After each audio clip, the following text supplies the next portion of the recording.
Eh bien, bonjour Gilles Chambrette, je suis très content de t'accueillir dans ce podcast euh, dans lequel nous allons parler de la méthode Alpha telle que tu l'as découverte, euh, des travaux que tu as fait dessus, travaux sur la méthode elle-même et sur ses prolongements. Euh, tu as un parcours d'éducateur, tu as travaillé dans plusieurs domaines, éducateur sportif. Puis tu as été éducateur scolaire, ensuite éducateur spécialisé. Tu as travaillé dans plusieurs types de services, en MEX, en accueil de jour, en AEMO, en tant qu'éducateur. Puis tu es devenu chef de service en AEMO renforcé. Et là, tu viens de prendre un poste dans les Yvelines, dans un service d'accueil médicalisé. Tout Alors, à fait. euh, nous, on s'est connus lors d'une formation que j'ai dispensée sur la méthode Alpholdi dans un service d'AEMO sur Auxerre. Tu t'y es intéressé, tu as fait partie des professionnels, il était visible que tu captais la teneur de la méthode et que tu as rapidement vu ce que tu pouvais en faire.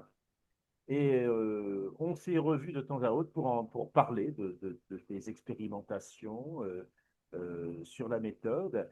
Tu as écrit un texte sur cette méthode, un texte consistant, puisque il y a 45 pages. Et dans ce texte, tu mènes une réflexion sur l'évolution de la méthode Alpha avec l'apparition, l'émergence de la méthode intégrative, sur laquelle je travaille pas mal en ce moment. J'ai trouvé tes commentaires particulièrement intéressants, les commentaires d'un homme de terrain qui réfléchit à partir d'outils de terrain faits pour les professionnels. Et je voulais te poser une série de questions. Écoute, je te propose sans tarder de commencer par la première question. Gilles, je voulais te demander, qu'est-ce qui t'a amené sur ton parcours à t'intéresser plus particulièrement à l'évaluation des situations d'enfants? Tout d'abord, première chose, Francis, ce qui m'a intéressé plus particulièrement dans le cadre de l'évaluation des situations des enfants, c'est que moi, comme tu as pu le dire, j'ai une formation initiale d'éducateur sportif, dans laquelle effectivement le diagnostic est important pour savoir quel était le niveau des élèves qu'on avait et des enfants, bien sûr, si c'est en cadre scolaire ou dans le cadre associatif, des enfants pour pouvoir les amener à progresser sur les différents plans, pas que sur le plan sportif, parce que le sport, je le conçois et je le concevais à l'époque comme un moyen d'éducation, d'émancipation, de lien social, au-delà de la valeur physique ou du résultat sportif. Par rapport à ça, effectivement, comme tu as pu l'évoquer, je suis devenu éducateur scolaire, où j'ai également utilisé le sport comme moyen de réassurance pour les enfants, pour le jeune. Et ensuite, je suis devenu éducateur spécialisé. Et du coup, j'ai été éducateur spécialisé en AMO, que ce soit en classique et en renforcé. Et lors de mes deux premières expériences, je me suis trouvé face à une difficulté qui était, on a des symptômes, on voit un comportement ou un non-comportement de l'enfant qui peut être timide, qui peut être réservé sous l'aspect global de la prise en charge, hein, que ce soit nous au niveau des visites ou bien à l'école ou dans d'autres domaines.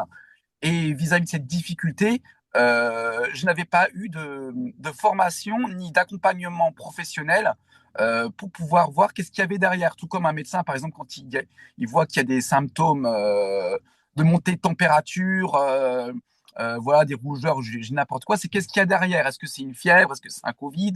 Est-ce que c'est un autre type de maladie? Et j'avais besoin d'avoir cette notion-là. Et c'est ça qui m'a accompagné à m'insérer au niveau de la première formation qui m'a été proposée quand j'étais à Auxerre, à savoir une formation à l'époque à la méthode qu'on appelle aujourd'hui la méthode basique Alfoldi.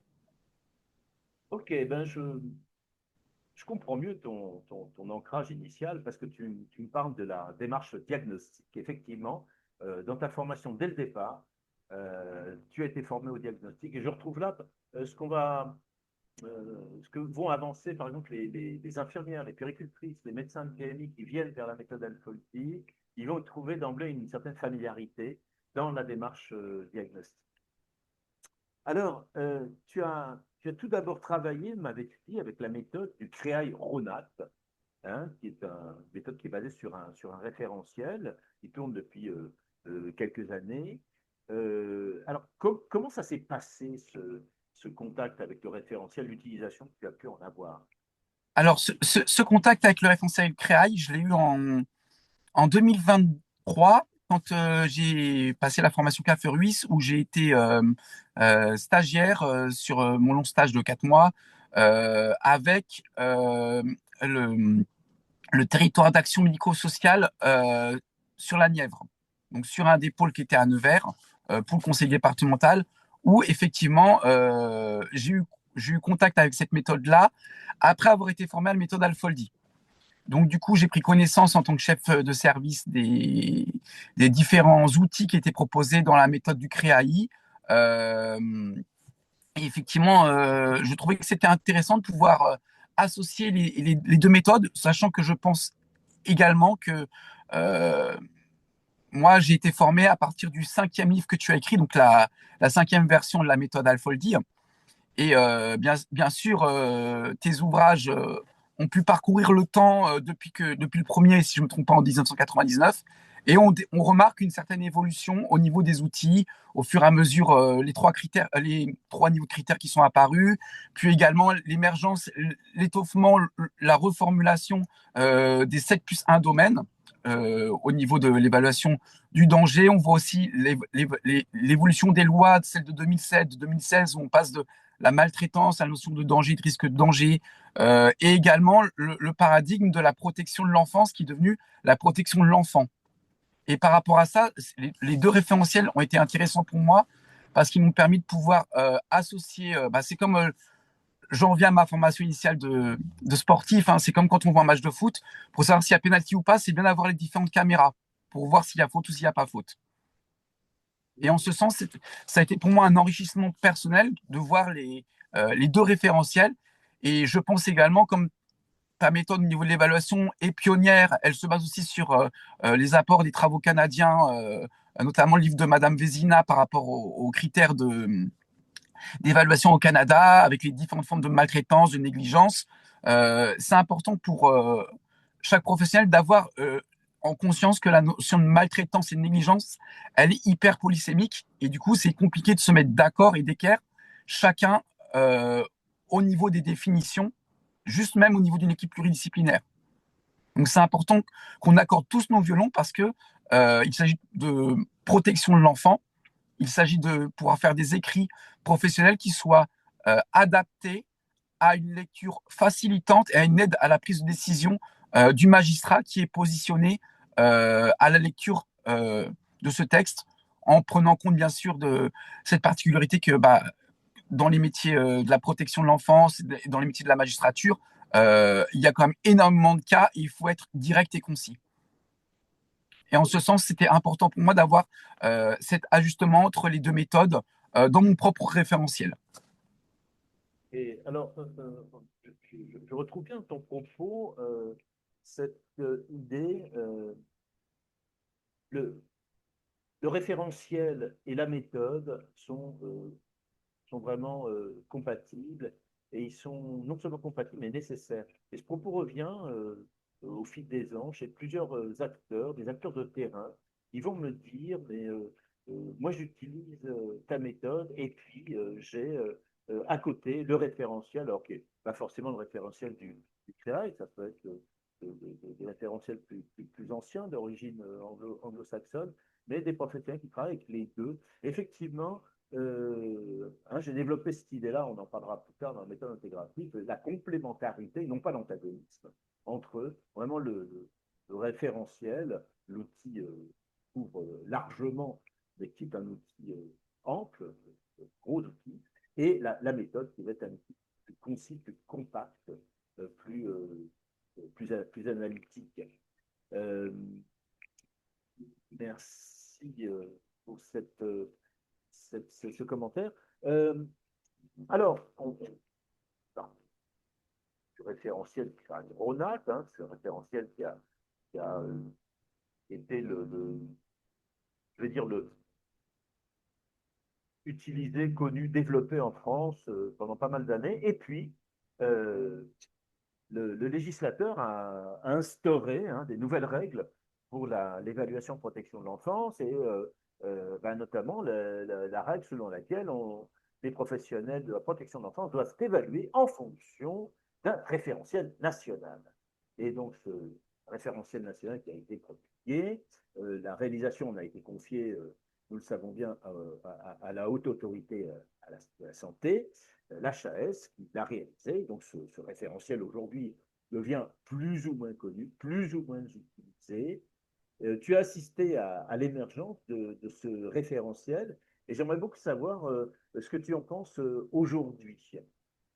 Bah, ce que j'en pense aujourd'hui, pour reprendre la fin de ta question, c'est que je pense que c'est quelque chose de salvateur, dans le sens où dans les différentes AEMO où je suis intervenu, j'ai pu constater déjà des difficultés de méthodologie, des difficultés de référentiel, alors que la protection de l'enfance, c'est une cause nationale, c'est une cause majeure. Et du coup, j'ai eu l'impression, je vais le dire un petit peu avec mes mots de façon maladroite, d'être dans plusieurs pays différents. Alors que depuis la Révolution française, la République française, elle est censée être une et indivisible.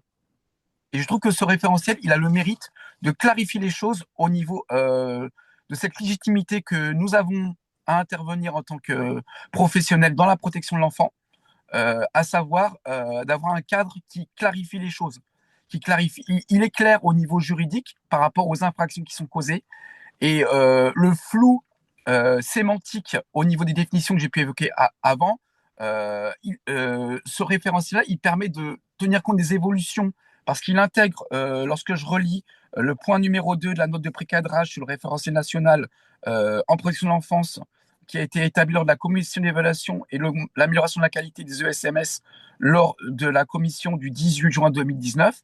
C'est un document que j'ai pu retrouver sur Internet qui m'a permis de comprendre qu'en fait, cette méthode HAS, comment est-ce qu'elle a été mise en place, c'est dans le but de pouvoir fédérer les énergies de chacun et de tenir compte des évolutions de la protection de l'enfance depuis la loi de 89. À savoir qu'on n'est plus dans le paradigme, une famille, elle est vulnérable, donc il y a danger pour l'enfant. Et de différencier vulnérabilité et maltraitance. Et pour moi, c'est un point fondamental, notamment pour les jeunes professionnels ou les professionnels qui, dans le parcours comme le mien d'éducateur spécialisé, où effectivement il y a une expérience, mais un changement de cadre quand on a bossé en MEX, quand on a bossé en accueil de jour, quand on vient bosser en AEMO ensuite, il y a un changement de cadre, mais les enfants et les maltraitances, elles sont les mêmes. Donc, c'est comment s'adapter à cette culture professionnelle. Je trouvais que cet outil, il avait ce mérite-là. Et j'ai pu constater aussi, par rapport à la problématique que j'ai évoquée par rapport à la méthodologie, que voilà souvent des rapports quand, en tant qu'éducateur, on se trouve confronté à la rédaction. Comment est-ce qu'on établit la prise en charge, comment est-ce qu'elle est établie aussi par la direction et le chef de service de A à Z. Comment est-ce qu'on assure les continuités de parcours? Comment est-ce que quand il y a une faille, par exemple, quand la mesure est ordonnée, je n'importe quoi, le 9 juin 2020, et qu'elle est ordonnée pour un an, et que par rapport aux listes d'attente, on peut l'apprendre que 3 mois avant l'échéance de la mesure, c'est comment est-ce qu'on peut travailler toutes ces articulations-là? Le but, c'est que, entre guillemets, on ne soit pas dépourvu au niveau de la méthode. Et je trouvais que la méthode HS avait ce mérite-là et elle apportait des ingrédients fondamentaux au niveau des outils, des techniques à mettre en œuvre, notamment, essentiellement, je trouvais qu'elle était fondamentale dans le cadre d'une évaluation post-IP, dans le sens où effectivement, les travailleurs sociaux à ce moment-là ont un temps très très court pour pouvoir analyser si effectivement quels sont les critères de danger, les risques de danger, à quoi est-ce qu'ils sont liés et qu'est-ce qu'on fait ensuite de cette mesure. Est-ce qu'on la classe? Est-ce qu'on oriente vers du droit commun? Est-ce qu'on propose une mesure administrative ou est-ce qu'on propose une mesure judiciaire? Et à quel degré d'intensité? Est-ce que c'est du placement? Est-ce que c'est du milieu ouvert? C'est toutes ces questions-là où je trouve que ça permet d'avoir des outils pour pouvoir faire, j'allais dire, des prospections sur le terrain. Après, je trouve que l'intérêt, et c'est là où je pense que les différents modèles sont complémentaires, y compris l'évolution par rapport au rapport Martin-Blachet au niveau des besoins fondamentaux de l'enfant, c'est de se baser sur de quoi a besoin l'enfant et qu'on soit plus sur le référentiel. Moi, en tant qu'adulte, voilà qu'est-ce que je trouve de normal ou pas normal. Je trouve qu'il y a cette problématique-là de On constate un symptôme, mais comment est-ce que les parents réagissent pour répondre aux besoins de l'enfant? Je donne un exemple tout bête. Euh, L'enfant, il a passé le week-end chez son oncle, c'est une petite fille ou un petit garçon, peu importe, il s'est fait violer. Qu'est-ce que les parents, ils ont eu connaissance de cette information-là, ils ont que l'enfant n'allait pas bien, ils ont été voir le médecin, ils ont rompu les contacts, ils ont porté plainte, ils ont fait leur job en tant que parents. Par contre, s'ils n'ont rien fait, ils n'ont pas fait leur job. Et là, effectivement, il y a besoin d'une intervention éducative, voire d'un placement. Et je trouve que la combinaison des différents outils, elle est nécessaire de manière à avoir un référentiel commun et également une méthodologie commune. Et c'est là qu'il y a l'articulation qui est complexe entre la proposition d'un référentiel national commun et la mise en œuvre sur les différents territoires en France. Et quand je dis France, également France métropolitaine et dans les DROM-COM. Ok, alors tu mets bien en avant deux aspects vraiment forts dans la promulgation de ce référentiel. C'est l'unification nationale, hein, effectivement, et puis le cadre clarificateur pour les pratiques. Et je pense que c'est effectivement deux aspects importants à mettre en avant. Euh, alors, tu parlais des besoins fondamentaux tels qu'ils ont été mis en avant par le rapport Martin Blachet. Tu sais que cet outil-là entrait également dans la construction de la méthode intégrative. Euh, je voulais te, te demander des précisions sur ce modèle-là. Enfin, tu laissais entendre que c'est un outil utile, un concept qui fonctionne. Est-ce que tu peux m'en dire un peu plus? Oui, je trouve que c'est un concept qui fonctionne dans le sens de, quand bien même il a besoin d'être réexpliqué et réétayé aux éducateurs. Moi-même, pour me l'approprier, je me suis aussi basé sur deux référentiels différents, selon effectivement si on travaille au niveau d'enfants à besoins, j'allais dire génériques, ou à besoins particuliers. Dans le sens où on va se baser des fois sur la pyramide de Maslow dans le cadre d'un enfant qui n'est pas porteur de handicap ou qui n'est pas en situation de handicap, et sur les besoins développés par Virginia Anderson dans le milieu hospitalier, que c'était une infirmière américaine, au niveau des différents besoins dans le cadre des enfants en situation de handicap. Et je pense que c'est fondamental parce que ça relève de la loi de 2016 qui a mis ce paradigme-là où on n'est plus dans la protection de l'enfance sous terme générique et globalisant, mais sur la protection de l'enfant, où on va prendre l'enfant dans son contexte familial, dans la relation qu'il a au niveau de ses parents, au niveau de la fratrie, au niveau de l'école, au niveau de son sport, des loisirs, des pratiques culturelles qu'il peut avoir au niveau de ses copains, ses copines, de ses oncles. Ça permet d'avoir une approche globale, mais qui part de l'enfant, qui ne part pas de notre point de vue en tant qu'adulte. Et je trouve que c'est fondamental de pouvoir les intégrer dans notre logique et arriver à nous décentrer de nos propres représentations et des fois, malheureusement, pour certains éducateurs, de leur parcours de vie. Ok, alors je suis parti de la même idée, hein, puisque je te rejoins, hein, puisque j'ai intégré le modèle des besoins fondamentaux dans ce nouvel outil, la méthode intégrative.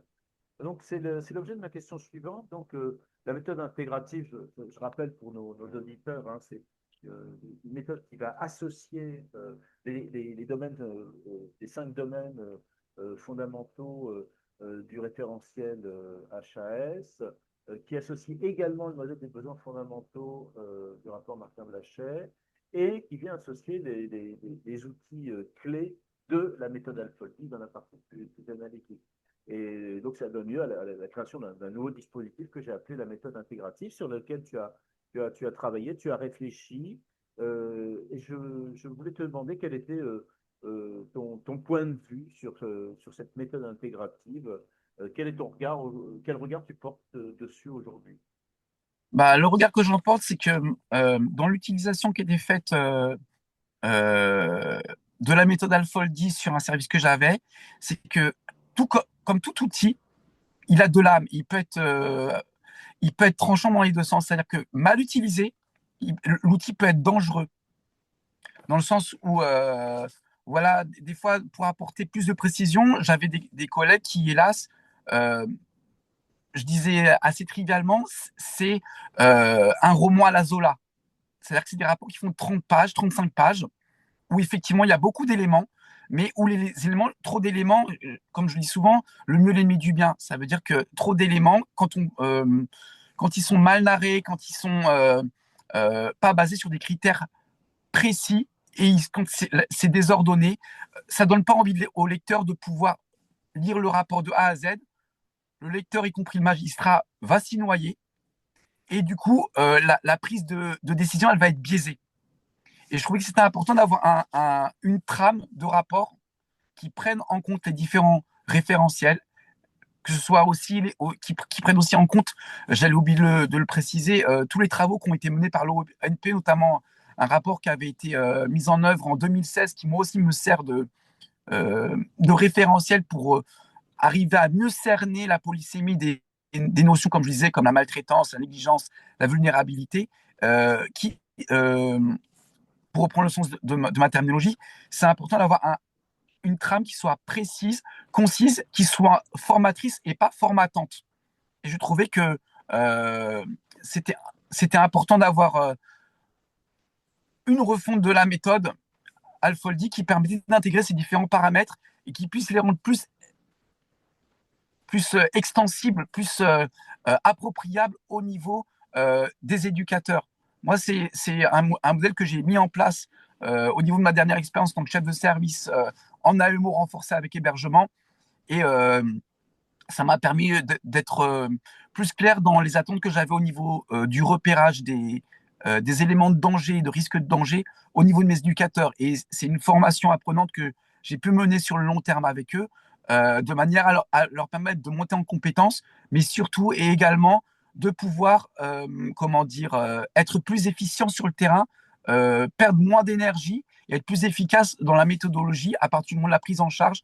Comment renseigner les éléments précis, comment ne pas prendre des notes où ils vont se perdre dans leur format horaire de 35 heures, où à peu près un tiers du temps est administratif pour pouvoir rédiger les écrits, s'organiser correctement. Et je trouvais que sans cette mise au point, ils allaient encore plus se noyer et être moins opérationnels. Et je rappelle qu'on parle quand même de situations de danger, de mise en danger au niveau des enfants et de leur protection. Ok. Alors je retiens tout particulièrement dans ton propos cette notion d'extensibilité, hein, rendre la méthode plus extensible. Effectivement, c'est un raccourci habile, hein, pour qualifier ce travail que j'ai fait sur la méthode renforcée, la rendre plus extensible, plus utilisable, plus intégrée dans l'évolution actuelle de la réglementation et des pratiques cliniques.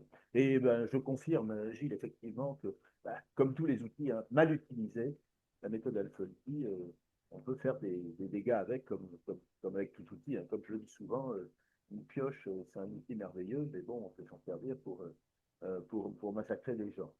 Euh, ok, merci. La question suivante, je voudrais faire référence à des travaux originaux que tu as développés à partir de la méthode. Tout d'abord, te remercier puisque tu as apporté une précision utile dans le critère des besoins primaires, hein, l'un des critères de ma méthode. Dans la cinquième variable, celle qui concerne les carences de surveillance, tu as rajouté la notion de surexposition numérique. C'est très bien, je t'en remercie, parce qu'effectivement, c'est tout particulièrement dans l'air du temps, au bout du jour, je dirais. Et ben, comme tu le disais, hein, depuis ben, 99, hein, ça commence à faire pas mal d'années, je continue de me remettre à jour, d'adapter, d'essayer d'améliorer les critères, en fonction aussi des remarques qui me sont faites. Écoute, c'est validé, hein, donc je vais intégrer cet ajout dans l'outil tel que je le diffuserai. Je te remercie. Tu n'en es pas resté là, puisque tu as également engagé un transfert de cette méthodologie dans le domaine du handicap.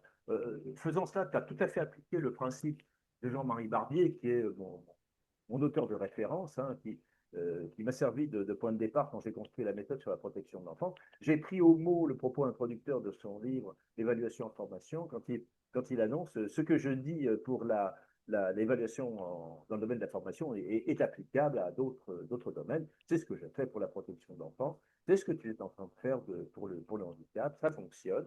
Et tu as bâti plusieurs critères. Hein. Tu as repris la structuration méthodologique des critères à trois niveaux, tels que je l'ai construit, avec un ensemble de variables qui évoluent au travers des trois niveaux de critères.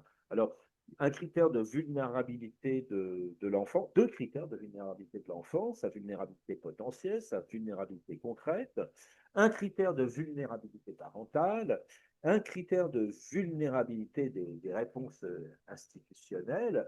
Ils sont structurés, il y a vraiment je dirais, c'est un prototype élaboré là, que tu as engagé. Est-ce que tu peux nous dire un mot de ces travaux-là sur ce qui t'a amené à les réaliser, leur réalisation, puisque tu as envie d'en faire? Bah, tout simplement, dans un premier temps, je vais arriver un petit peu à expliquer comment est-ce que cette idée-là elle m'est venue. C'est que bah, lors de mon parcours en AEMO, en tant qu'éducateur, j'ai été confronté à des enfants qui étaient en situation de handicap. Et la difficulté, c'était de pouvoir cerner si est-ce que des fois les excuses qui étaient avancées par les parents, aussi maladroitement que je le formule, hein, c'était c'est de la faute de son handicap. Certes, l'enfant il est en situation de handicap, mais est-ce que c'est pas lié aussi à comment est-ce que eux ils intègrent et comprennent la notion de handicap et quels sont les enjeux qui sont derrière. Donc, je me posais la question de quel était l'accompagnement qui était nécessaire à réaliser pour ma part en tant qu'éducateur, pour les accompagner à quels sont les tenants et les aboutissants de la situation de handicap et comment est-ce que eux ils peuvent exercer au mieux leur fonction de parentalité. D'autre part, je me suis aperçu également que, effectivement, avoir un enfant sur un handicap, ça prend plus de temps et c'est plus épuisant que si c'est un enfant qui n'est pas en situation de handicap. À savoir qu'il y a une usure, il y a une fatigue, il n'y a pas de relais.